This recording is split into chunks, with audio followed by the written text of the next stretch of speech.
path. And so, yeah, I think it was all about just listening to people. That's the most important part for me. Could I just say that, like the bedrock of the film was trying to establish some kind of real world, and so obviously the kind of research into the details, the mechanics of addiction, which is an important element in the story, was crucial. There were so many cliches and so many cinematic cliches associated with the use of drugs in films. But essentially, this is not a story about heroin.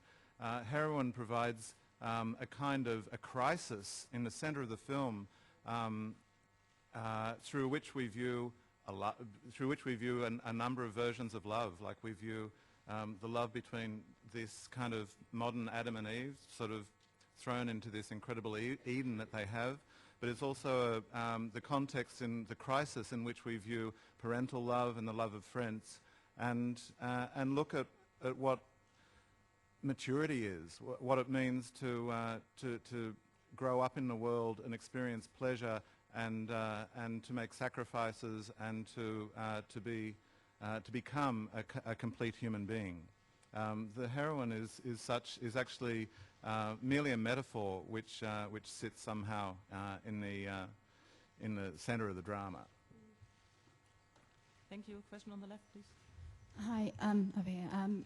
This is a question for both Heath and Abbie. First of all, Heath, I just wondered how difficult was it to sort of grapple with the complexities of a man who was able to sit passively by while his girlfriend sold herself to feed their addiction? Could you start that again? I didn't hear the first part. Okay. So I'm deaf. I just wondered how easy it was to grapple with the complexities of a man who was able to sit passively by while his girlfriend sold herself. And also, how was it for both of you working with Geoffrey Rush, whose performance was a bit of a scene stealer? Thank you.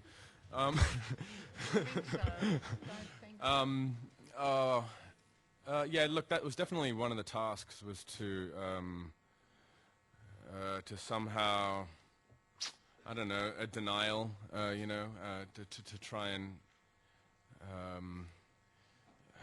look, that was always like sympathy. We needed to find sympathy within him, and that was kind of a big issue for all of us. Yeah, I don't know. I guess I just tried to run off my instincts and tried to make him human, and just try to breathe through it and not try to play anything, and you know, because that happens, and I don't think you're aware when it's happening, and I tried not to be aware while I was performing it. You know, I tried to just let the story happen and then forget about it once it was done. I think that's what denial is, and so I tried to do that. And it was wonderful working with Geoffrey.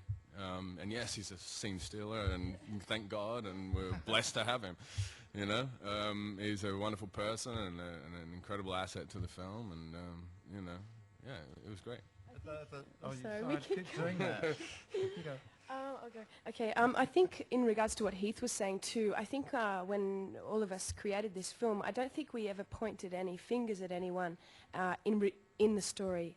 You know, it's not Dan's fault, it's not Candy's fault, it's not their parents' fault, it's nobody's fault. Everyone that is involved in this story has made a choice to live this way for themselves.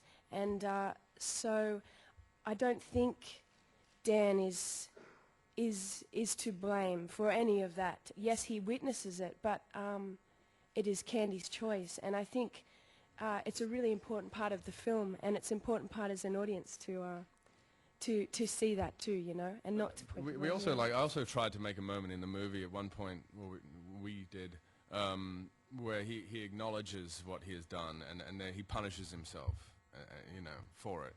And there had to be a moment where he does punish himself, and we did kind of make that, you know, where it does catch up to him, because it all catches up to him. I reckon the extraordinary thing about what Heath does in the film is that, like, what he sits by and does is kind of unforgivable, it seems to me, in the most kind of black and white terms.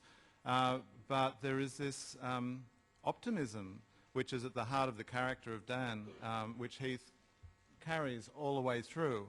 And you know, what's miraculous about what he does is that he maintains this optimism all the way through, which is kind of why Candy keeps loving him.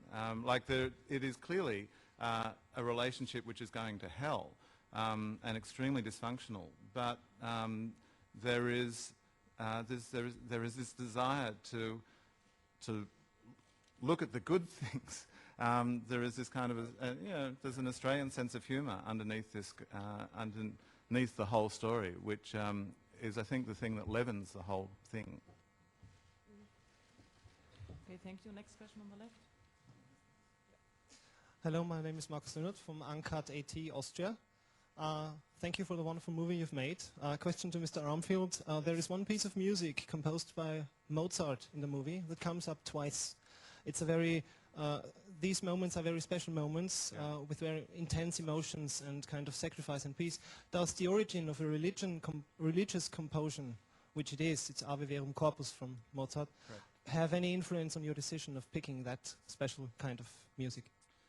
The more we worked on the film, the more we realized that there was this kind of religious intensity underneath the whole work, that it is partly about a human spirituality that Dan and Candy are both close to. They are both artists.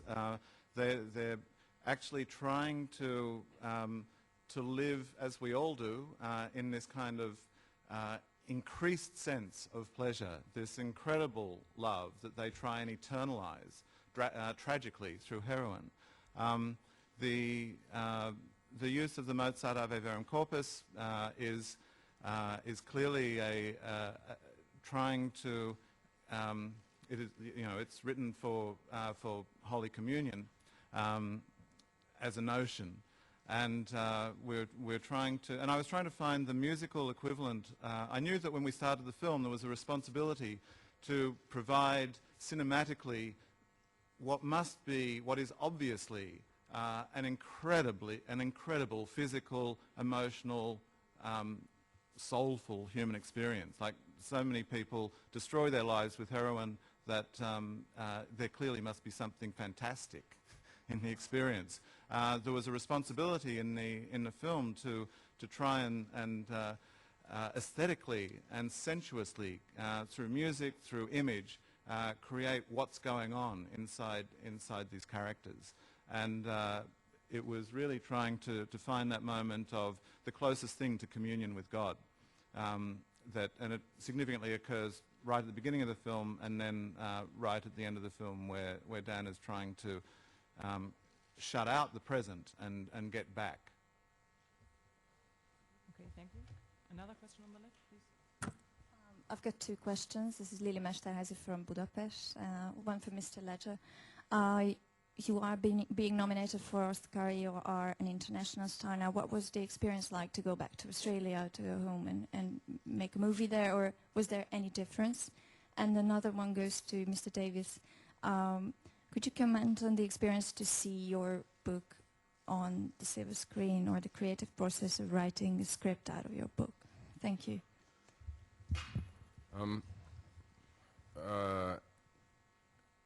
It was incredibly liberating in a sense, because it was the first film I'd done using my own accent in about 8 years, which is liberating. It's it truly is free, and it's just one less thing to think about. And I was really excited to go home and do that. And I was very excited to work with Neil and Abbie and just everyone, Luke. So it was really exciting for me to go home. And technically it wasn't a different experience. It never really is. It never can be. It's so regimented, the process.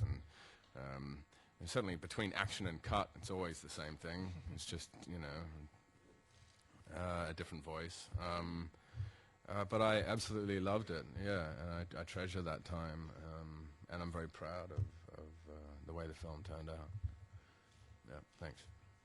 And the question was, would I care to explain? I didn't fully catch the question. I'm sorry. What did you like to see it? What was the process like of taking it from the... Oh, the process of adaptation from novel to